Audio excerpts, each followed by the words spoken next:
War is peace, freedom is slavery, ignorance is strength. These three slogans are the core aspects of Big Brother's manipulative party from George Orwell's fictional novel 1984.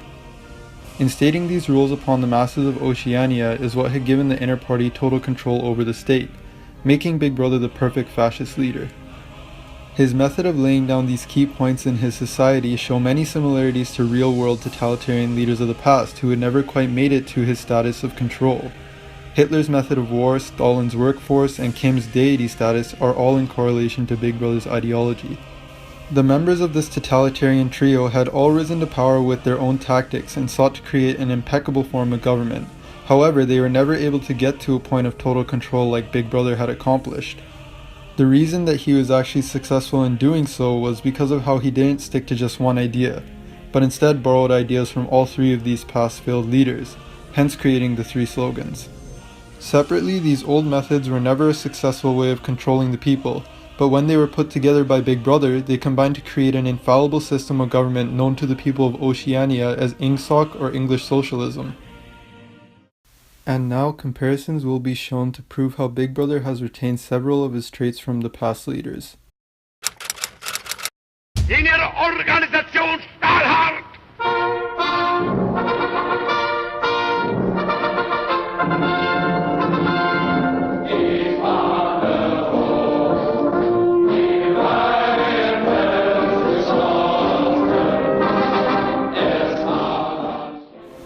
Hitler's key to attaining his power was through the ongoing war effort against the Allied powers.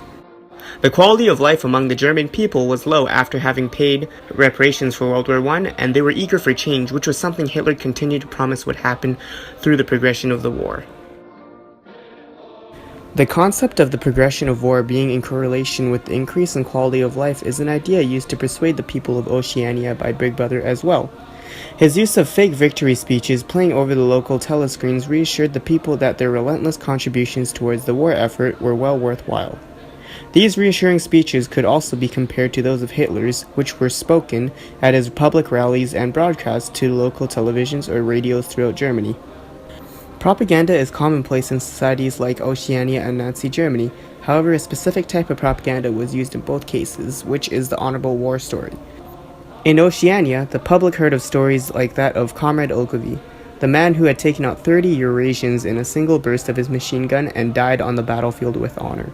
This kind of patriotic propaganda was perfect for war times because it encouraged people to join the war and increase hate for Eurasia. This story of Comrade Ogilvy is the same as the propaganda films used in Nazi Germany, which would show a lone Nazi soldier on his final stand against several Russians.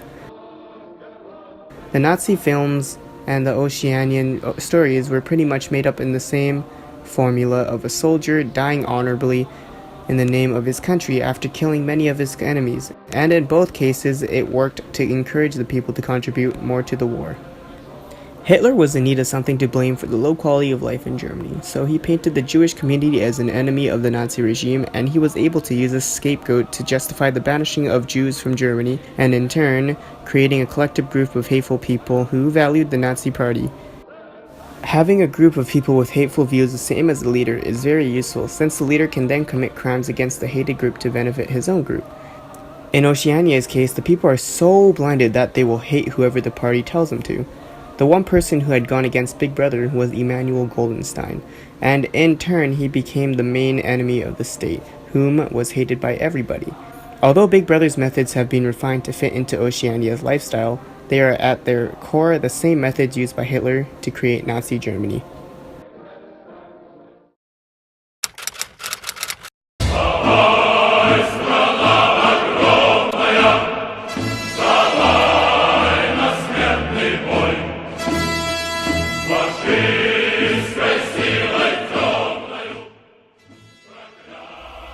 Joseph Stalin was a man who ruled with an iron fist, keeping a tight grip on those in his country.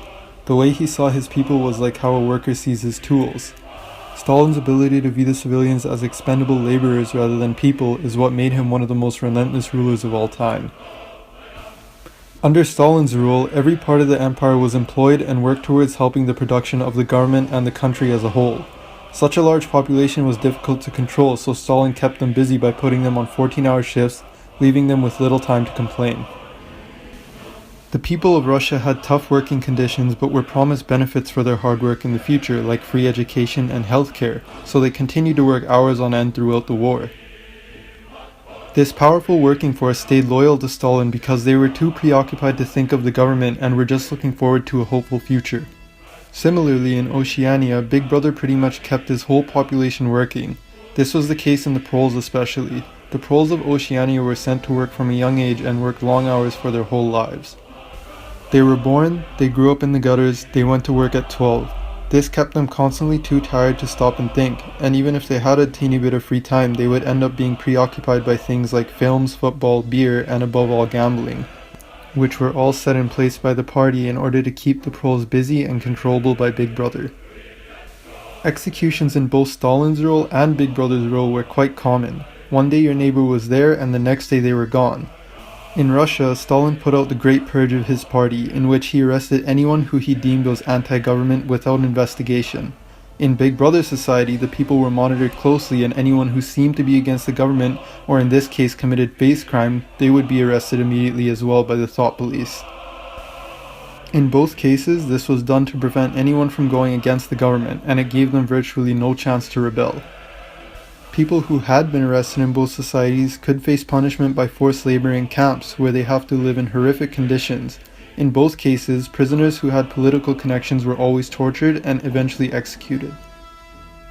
Both Big Brother and Stalin had put their people to work with the goal of distracting them to keep their own political positions safe and secure.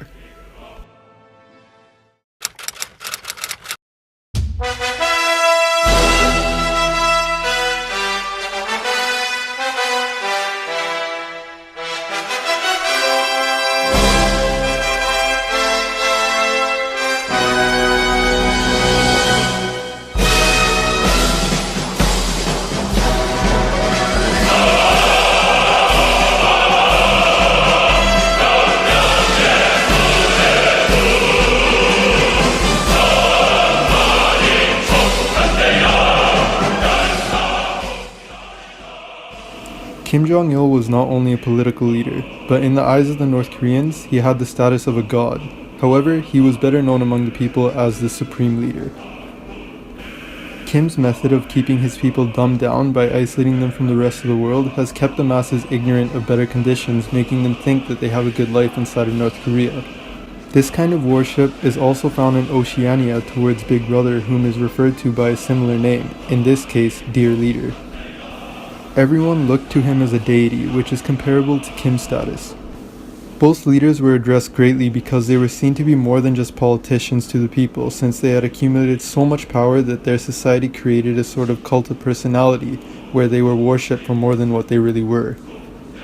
In both of these societies, the people didn't know any better than what was told to them by their leaders. In North Korea, for example, one passes the government literacy test if you can write Kim Jong-il's name. Because of the people being so brainwashed, Kim was able to make them think that they were in a state better than other countries. In Oceania, they similarly thought they had a good quality of life when they didn't because of the abolishing of old texts and news and rewriting saying that Oceania had always been the best. These two civilizations were extremely isolated from other places because the governments did not want the masses to see the outside world for what it really was. No one is ever allowed to contact the outside world under any circumstances, and no one is allowed to have a visa approved for travel. They must stay with their leaders and stay loyal for eternity. If for any reason anyone showed any signs of rebellion or dislike towards their leader, they were sent to be tortured and executed immediately. This was true in both societies. Kim Jong-il and Big Brother both had a zero-tolerance policy for non-believers. In both cases, the societies are isolated completely in order to keep them believing their leader. Big Brother took different methods from these three leaders to create an infallible system of government. Separately, these methods were never successful at absolute control, but when they were put together by Big Brother, the system became virtually perfect.